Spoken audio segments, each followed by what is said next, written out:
Welcome back to FPOG, Financial Planning for Oil and Gas Professionals. This week on the podcast, Nathan Steele is joining me, and we are going to talk about financial planning considerations if you are in the scheduling trading business.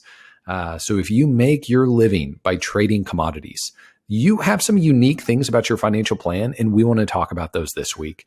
With that being said, Nathan, I'll kick it to you, and you can give us a quick overview of what we want to accomplish on this episode. Sure. Thanks, Justin. Really excited to be on the podcast today. We'll give Jared a break this week, but looking forward to just bringing two worlds together. One of my previous roles in the trading and scheduling space. I'm looking forward to answering some questions that some of our listeners actually contributed to. So like Justin mentioned, they come with unique circumstances in terms of income and tax situations. So looking forward to diving in and answering some of the listener questions. I love that. That sounds great. Now, to give a little bit of background for our listeners, if you are not in this space, here's a quick 30-second background. Let's say that you are a scheduler or trader of natural gas, and you might do this for one of the large oil and gas companies in Houston. The reason why your financial picture is a little bit different than most is a few things. One, you have a very volatile income structure. So if you think about a 10-year period, based on what commodity markets do, you could have some really unbelievably good years and then some other years that are just significantly worse. So the variation, the spectrum of income that you could see over a 10-year window is just way larger than most people. Now, that's the first big difference, but that brings a second big difference, and that is as part of your career, when you have a good year, you are likely going to see a really large bonus. And so we did do a podcast episode recently on financial planning around significant bonuses. And this role is kind of an extreme example of that.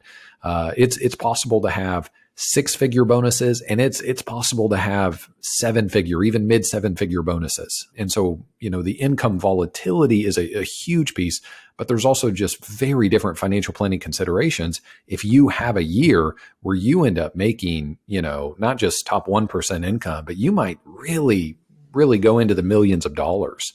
And so we want to talk about some of those considerations.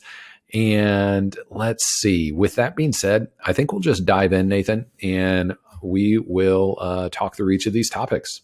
Yeah, perfect. So I'll just run through some of the questions that we've crafted with some of the work with our listeners. So one of the questions that we've worked through is a lot of these individuals make a really decent living managing risk, timing markets, and finding mispriced assets. And so I wanted to speak a little bit on why it may be valuable to think about their personal investment portfolio any differently than that. If you've listened to our podcast on investments, you've heard us talk about some of the pillars of how we think about the markets. And so we believe that markets are efficient. We believe that prices, when you look at the price of a stock or an index, prices are generally correct. And so that would mean that being a passive investor, being a low-cost investor that participates in the market over long periods of time in hopes of seeing compound interest over decades really needs to be your North Star. You need to have a firm conviction within your investment portfolio that lends itself toward those things. Nathan, your question is functionally the exact opposite of that, right? And so if you are a trader and you have a really good year, it normally means that you managed risk, you timed the market, and you found mispriced assets. So that is really the opposite of how I just said we should think about investing. Now, I want to be clear that we're not at odds at all with that on the trading scheduling front. We're talking about two different markets. So if you are engaging in the natural gas market, that is functionally a very different market than being an equity owner of companies that are all over the globe. So two very different markets. And to be a prolific natural gas trader, you need to be able to manage risk, find mispriced assets, and time things properly. So it's two very different markets. Nathan, I think one thought is if your professional career, so if your income is tied to mispriced assets, to finding opportunity, to having the right timing, then I think there's a lot of merit to the idea that your personal balance sheet should be a little bit different, have a little bit of diversification from that, and should be a little bit more long term, if you will. But what are your thoughts on that? Yeah, absolutely. I think your last point is one that really sticks in my mind, is just the time horizon that a trader or scheduler might work on, and a long-term investor may need in their retirement portfolio. I think that's a really key component of building long-term wealth, and building a plan and being able to stick through some of the ups and downs of the market. I think is really key. I think it also touches on the idea that you need to think about your personal balance sheet in a really holistic way. So the example there for retirees is, if you're 65, I think it's really important, if you have a pension in Social Security, to include that in your balance sheet so that you can properly think about how to invest other assets. But now let's talk about, well, if you're 40 years old and your career is producing X amount of income, that needs to be included in some way when you're thinking about your financial plan. So how you earn income is a big part of your financial picture. And so along those lines, yeah, I think it makes a lot of sense. If your expertise in the way that you derive really terrific incomes year in, year out is this specific trading strategy, it makes sense for your personal balance sheet to complement that rather than going all in on that with every dollar in your personal universe. Yeah, absolutely. I think another key piece that I think about is just the level of complexity and the differences between trading and investing, and then even financial planning at a bit more complicated than that. Do you want to speak a little bit about the differences there, and how an individual might think about, well, I can do this myself. Why would I even think about financial planning in this space? I think it is helpful to think about wealth management. Maybe if we just use that term, that there's different aspects to wealth management. So one aspect, and traditionally what we think of with wealth management, is managing investments. So you've got a bucket of money, you hand it to a registered investment advisor, they invest it for you. So traditionally we think of wealth management as investment management, hands-on managing a portfolio. But Nathan, to your point, well, there's a second huge part of wealth management, and that is financial planning. And if we get specific, let's break that down. Well, that is understanding your risk management profile and what assets on your balance sheet are protected versus not protected. Are your insurance policies sufficient in light of those things? It includes estate planning. Do you have a will? Do you have a trust? If you do have a trust, is it funded properly? Are your beneficiaries listed properly? Are there discrepancies on your beneficiary versus your will or your trust? If you have kids from multiple marriages, is that airtight? A lot of people accidentally disinherit their kids. So insurance, estate planning, tax planning, that's a huge part of financial planning. And we take it a step further, and for some of our clients, we include tax return preparation as part of our services. And so you have a tax return that is done each year that highlights what happened. It reconciles what happened with you and the IRS in the prior year. But tax planning takes it a step further. Tax planning asks the question, what is your lifetime tax rate? Or over the next 10 years, what are you going to pay in taxes? And if we can do A, B, and C to lower the next decade's worth of tax bills, how can we get that done? How do we locate assets within your balance sheet in the right way to have a higher after-tax return? How do we make decisions with your deductions, with your company benefits, with how your non-retirement assets are managed in a way that lowers future tax bills? So tax planning, part of financial planning, retirement planning, figuring out how much do you need to save in order to stop working, or how much do you need in order to take a different job that doesn't pay as much? And then if you've hit that mile marker, well, you have this bucket of money. How do we maximize the amount of income you're able to take each year from that pool of assets? And how do we do it in such a way that you're not at risk of running out of money a few decades later?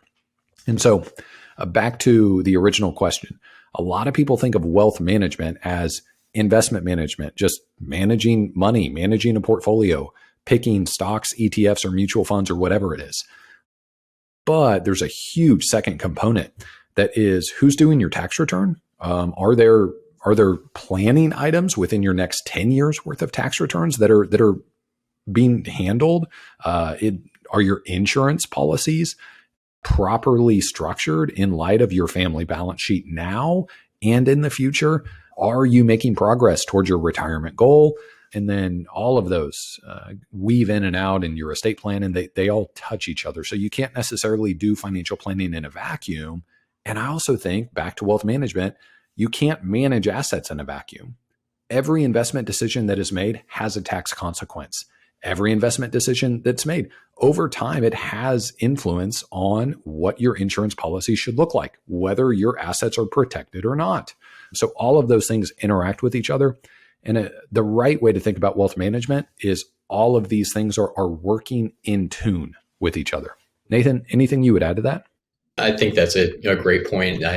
It's one thing that I really appreciated just in the financial planning space is just the number of considerations that are necessary related to one specific item of investment management, or how am I going to construct a portfolio or make these contributions. I think there's so many different considerations that need to be taken into account that I think it's difficult for any one individual to keep track of all of them. And so I think there's tremendous value in financial planning in that way.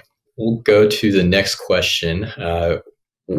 Oftentimes, these individuals do have the potential for larger bonuses. And so what considerations would you say an employee should make when receiving a large bonus? I know we spent some time on a previous podcast speaking through some of these items, but maybe just revisiting a couple of the big ones may be helpful.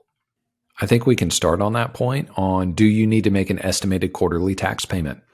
This is a tricky situation because your HR department, your payroll department probably isn't going to be a whole lot of help in this arena.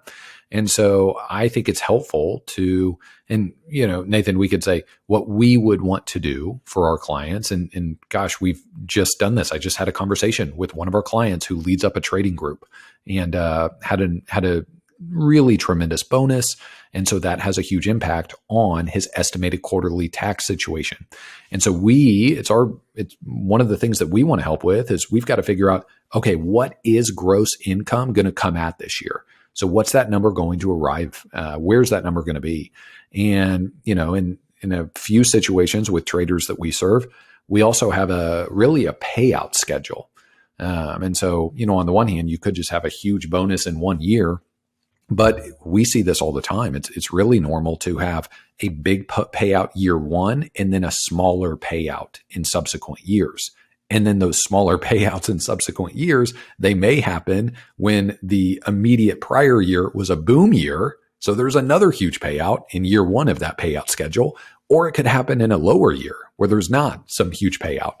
And so what we want to figure out is, what is total gross income coming in at? Is the person married? Does their spouse work? We need to add that income. Then we need to figure out how much is withholding doing for us, both on the individual's tax situation and their spouses.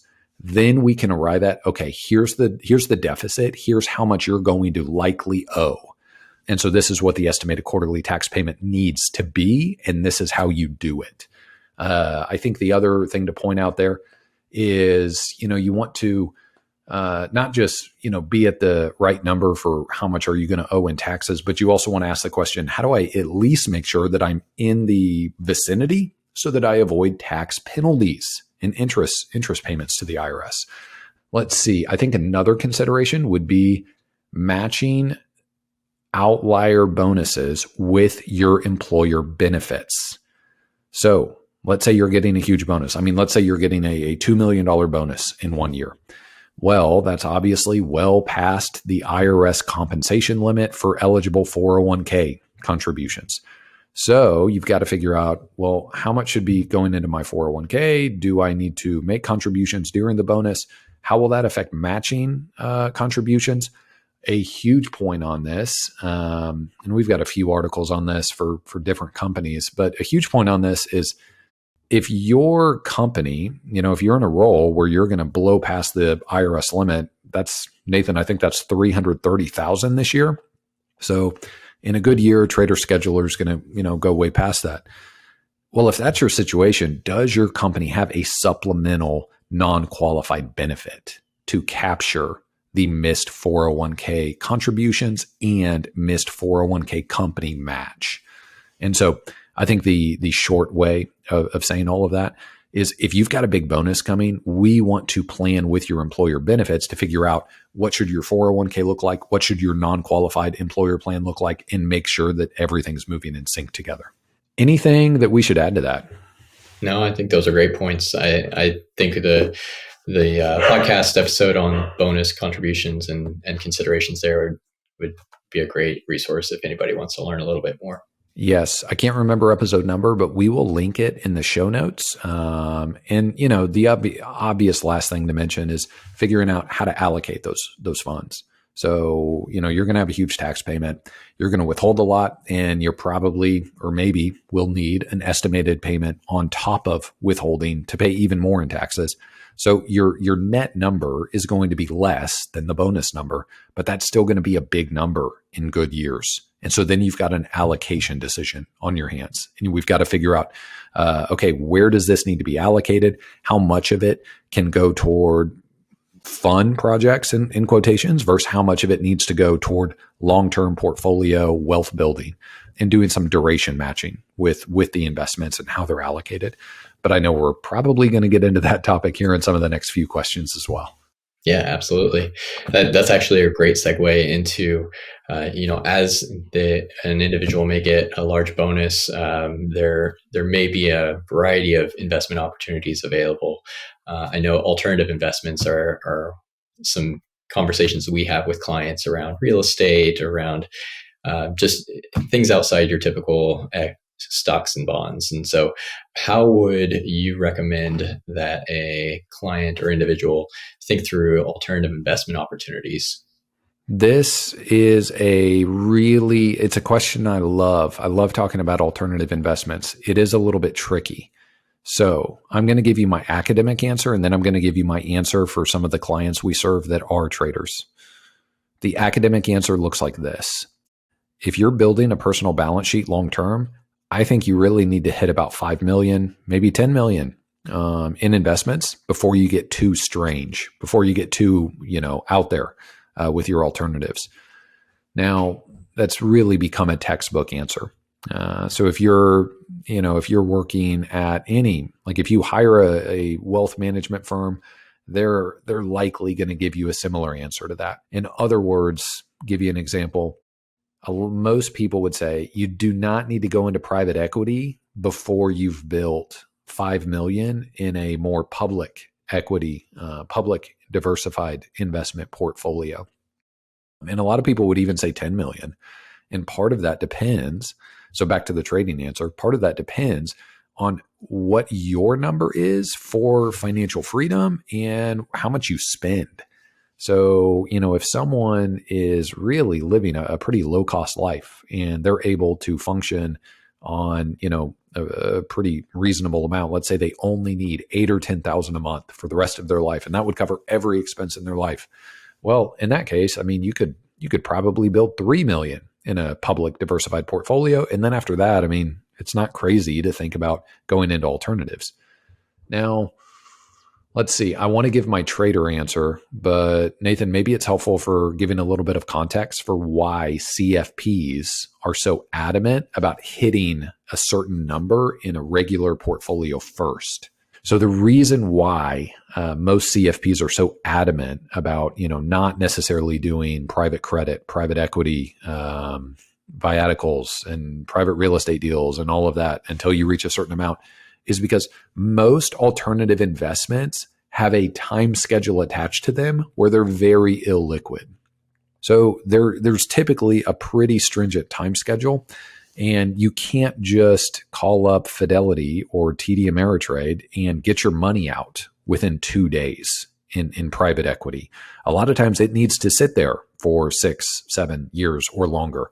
And so if you're going to allocate major resources to a private investment that is very illiquid, you can't touch it for years. Well, your balance sheet needs to be at a pretty high level before you start putting major resources to that. Okay, so the time, it's a massive, massive negative with private investments. The time involved, the illiquidity. The second thing, Nathan, go back to question number one. I mentioned that public markets are just totally different markets than commodity markets. And so in a public market, it's a really, it's a market where you assume prices are right. It makes sense to be a little bit more passive, low cost in nature, because the market is efficient. Private markets are far less efficient. So specifically, what am I saying here? Well, your private equity, your operator matters a great deal. So there's a really big difference between a great private equity firm and an okay private equity firm. So one of the key tenets of public markets is that markets are efficient. So a more passive, a lower cost portfolio makes sense. I would probably lean toward the opposite with alternative investments. And I would actually say it makes a lot of sense to pay more for better managers. And the one thing about better managers is they often have high minimums.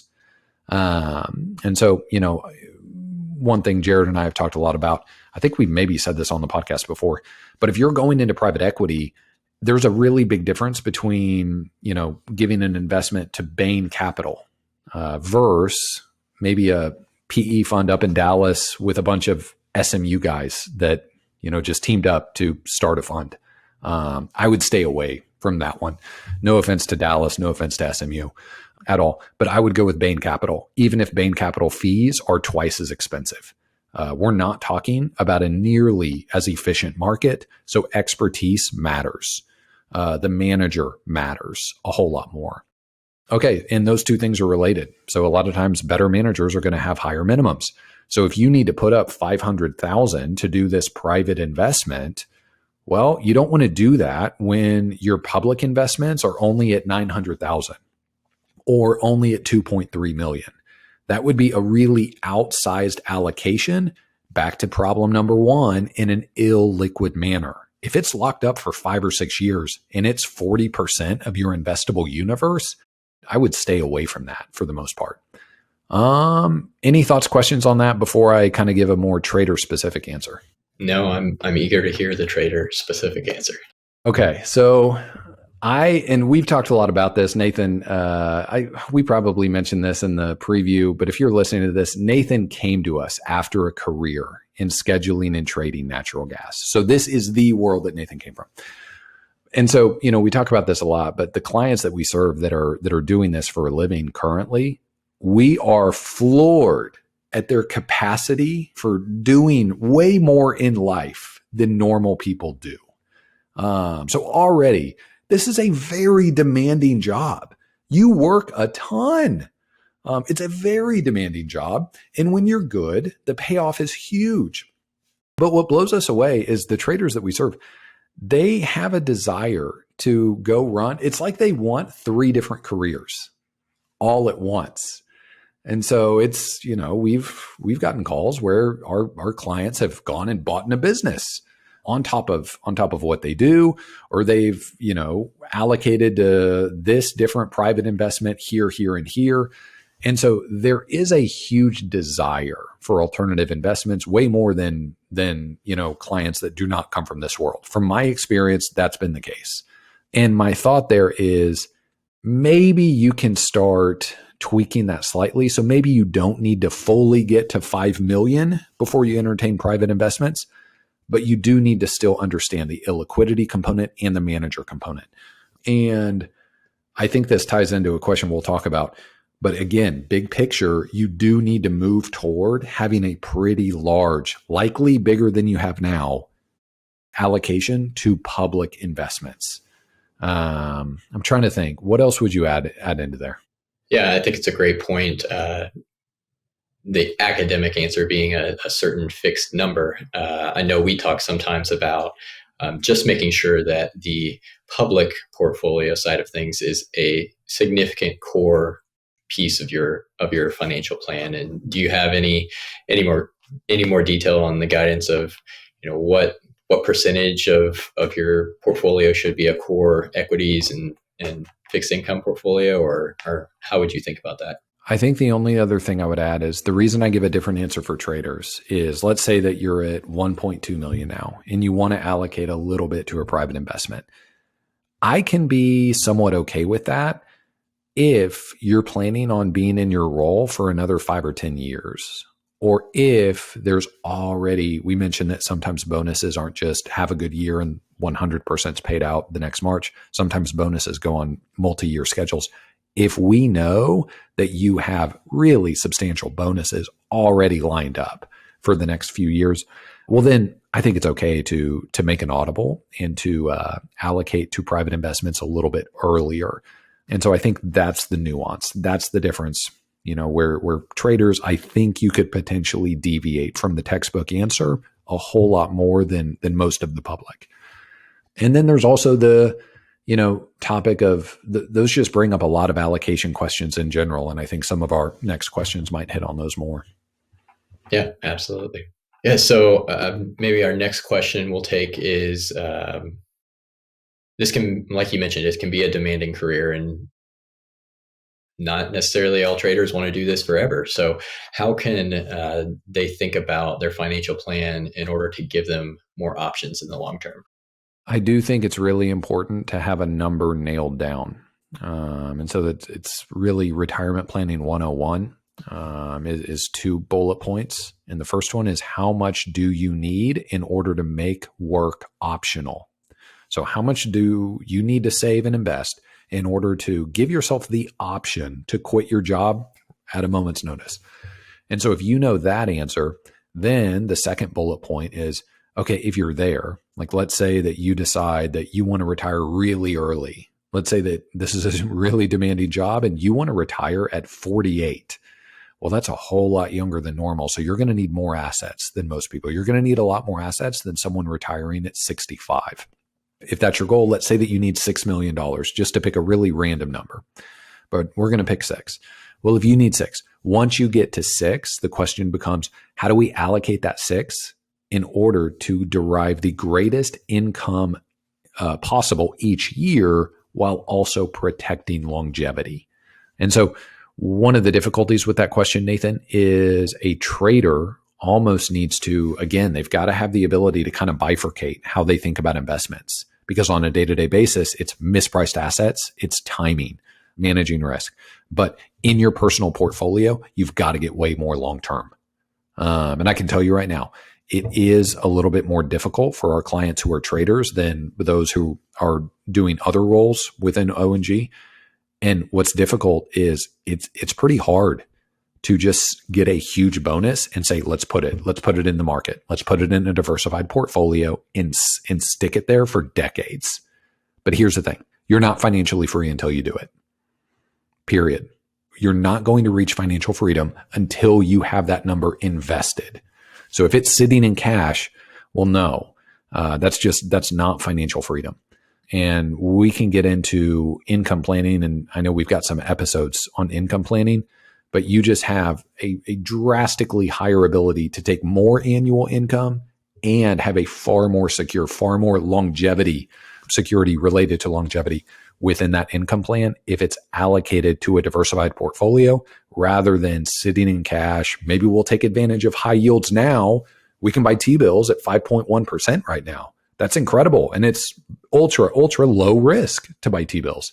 And 5.1% is a great yield. But that's not going to solve the much bigger problem, much bigger risk to your financial life.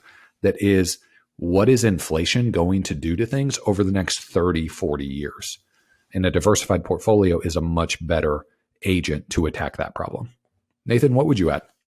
I think this is a really fascinating question. It's one that is near and dear to me as I made the career transition outside of trading and scheduling. But I think it's just a matter of having a plan, whether it's a long or short term plan. I think both are important, and I think as we talk about the large annual bonus potential, by all means, enjoy that bonus. Have a plan to spend some of it, but also don't be afraid to stow some of it away for the longer term plan, and make sure that you have all the actions in place to give yourself options in the future. I think you're right. And that kind of hits on, I think there's a question about volatility and income. But yeah, you really do need a plan. And sometimes it's helpful to have an outside perspective who's able to say, yes, this is a huge bonus. And yeah, I realize this is a lot of money, but also this money needs to be allocated properly long term, because in the grand scope of a 30, 40 year portfolio that produces income that ultimately gives you financial freedom, that's where this has got to go. Yeah, absolutely. On that note, we can jump to that question and then finish with taxes. But I know the income does come with a fair amount of volatility, like we already spoke about. How can we think about building the financial plan to capitalize on those long term or those large income years and manage some of the less profitable years? I don't want to, sign you up to give a big look into your personal life, but I mean, Nathan, I think you did this really, really well because ultimately you were in this world and you knew you were going to make a career change. Because when you zoom out and think, hey, over the next 30 years, I do want to do something different, and so you changed your financial plan. You changed the decisions you make on allocation, on the house that you're going to buy, the cars that you're going to buy, your budget. So everything that goes into a financial plan, you thought about that in light of, hey, well, I'm making this much now, but I do want to make a change. So I think that is really helpful, is figuring out kind of an ethereal, vague question. What do you want in life? What do you want? Do you want to do this job? And do you want to have an ultra high income for the next 25 years?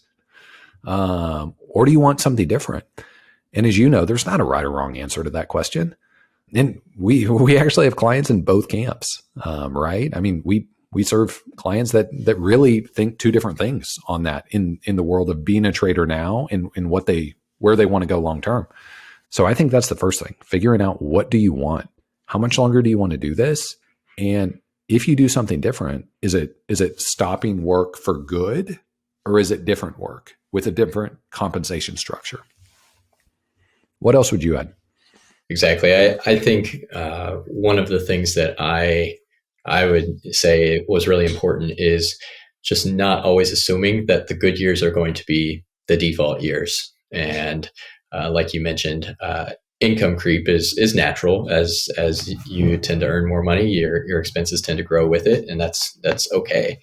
What you mentioned about having the long-term plan of what does my career look like 10, 20 years from now? Do I want to be a trader for the rest of my life? Do I want to sign up for this level of income and career for that long? Or do I have some shorter term changes coming that I may want to take a bit more conservative approach to make sure that I facilitate those actions or those transitions a little bit easier and smoother. It comes down to a lot of decisions balancing future me and present me, but I think it's important to have those conversations. Yes. And I think I'd also add, we talk about this, I think, in one of our investment allocation episodes, but the biggest dictator in how you invest should be your time frame. And so every investment firm in the country is going to give you a risk tolerance survey. So trying to gauge, how do you think about risk? How do you approach risk? How much capacity and appetite do you have for risk? That is helpful. It's necessary. But the far, far, far bigger issue is, what is your time frame? With every bucket of money in your personal balance sheet, what time frame is attached to it? Because your risk is one thing, but time frame is the ultimate dictator of how funds should be allocated. And so if it's a goal of you or your family is to buy a new home in 3 years, well, then there needs to be a bucket with that. There needs to be duration matching, as Jared always says. There needs to be funds allocated with that time frame. And if it's 2.5 years away, none of that should be in the stock market. No one has any idea what's going to happen in the next 30 months of the market. The highest paid analyst at Goldman Sachs doesn't know any more than a random, 18-year-old in Bangladesh. So duration match rather than guess where markets go in the short term. And then if other pools of money are, hey, we've already bought the house, we're regularly saving for, kids' college and stuff we want to do there, the personal budget's looking good. Well, then again, duration match. Your bonus probably needs to be allocated toward long-term financial freedom. And the pursuit of that should dictate, okay, this is what portfolio makes the best sense. Now that can get really tricky because, Nathan, it's going to be super tempting to get a big bonus and think, well, the market's really high right now. What if we're in a bubble? The market crashed a little bit last year and then had this kind of January rebound. So what if I just hold on to the bonus and I can time it properly getting into the market? And that's kind of a whole nother can of worms. I don't know if we want to tackle that now or later. Yeah, that may be a time for later over an investment podcast around some investment philosophy. But yeah, we might need a whole new podcast for that. That could be a long topic. Yeah. But I think one of the most sought after questions in the list that we had sent out was just the idea around taxes. I know as traders, they typically fall in a high marginal income tax bracket, and there's a variety of strategies out there that they can use to minimize that taxable income. Can we talk a little bit about strategies on how a trader might go about lowering that tax bill? Yes. Okay. In no particular order, I'm just going to rapid fire list a bunch of stuff. First things first, unless you were in a truly awful year with really bad bonuses, almost every 401k contribution really needs to be pre-tax. Forget about the Roth for now. Roth is really exciting. People love Roths. And so they flock to them. And yeah, taxes could easily be higher in the future than they are today. But if you're in the highest marginal tax bracket, I'm not going to say 100% of the time, because there are people where you've got a weird situation and you are going to have taxable income every year until you're 98. But if that's not you, 98, 99% of you should do pre-tax in your 401k. We can do Roth conversions later.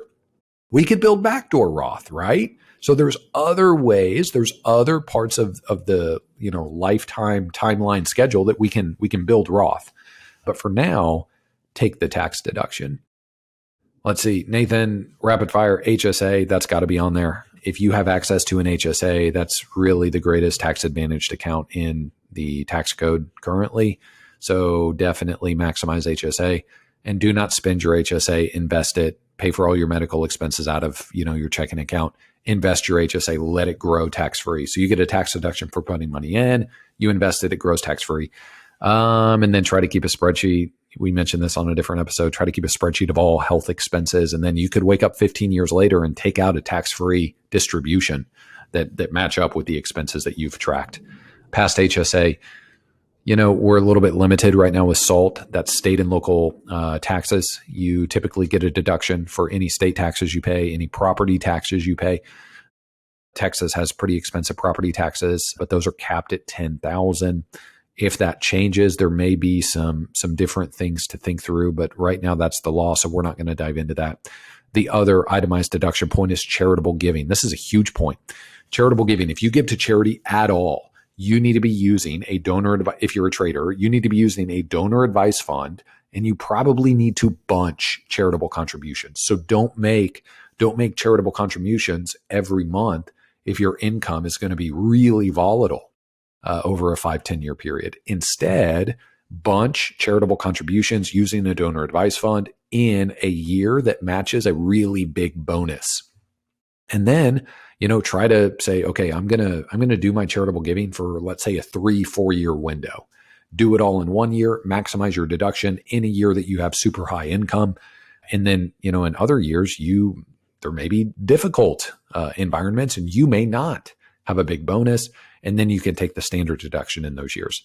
So trying to map out over a 5-year schedule, trying to bunch your charitable contributions into 1 or 2 years to maximize your itemized deduction is really helpful. this is a huge point. Cannot emphasize this enough. Your brokerage account. If you are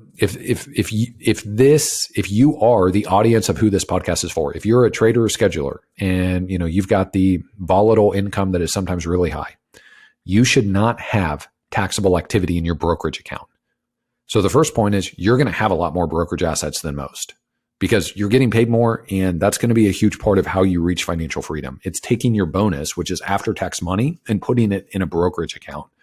So a retirement account's not going to be enough to get you where you want to go. You're going to have big brokerage assets. Those brokerage assets need to avoid taxable activity. And so it needs to be managed in a really delicate way. If you need to rebalance, well, do it in your 401k, do it in your IRA, do it in your HSA, do it in your Roth. Rebalance in accounts that don't, penalize you for any trading activity. Maybe go through just some examples of that taxable activity. You already spoke about rebalancing. Maybe anything about asset allocation in a brokerage versus a qualified account. Okay, so try to avoid mutual funds for the most part in a taxable account. Lean toward ETFs. Mutual funds still have to pay out capital gains and dividends each year that they receive. ETFs much more tax efficient in that manner. This is, again, I always pick this bear. I always poke this bear, and I think, some of our listeners hate it, but I'm going to poke the bear again. Try to avoid dividend stocks, at least in your brokerage account. If you've got to own dividend stocks that pay out these big dividends, if you just have to own them, put them in your IRA.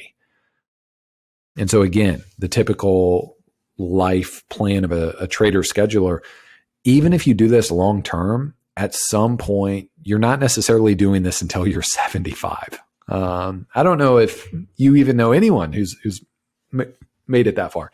So my point is, if you're going to retire at some point, well, then you're going to have low income years at some point. And you can capture dividends then. You can capture dividends as long-term at a 0% capital gains tax rate. The other thing is don't have a whole lot of turnover in your portfolio. So don't trade your portfolio often. If you have a position and it has a big gain and you sell it, well, if that's a short-term capital gain, it's taxed at 37% plus net investment income tax.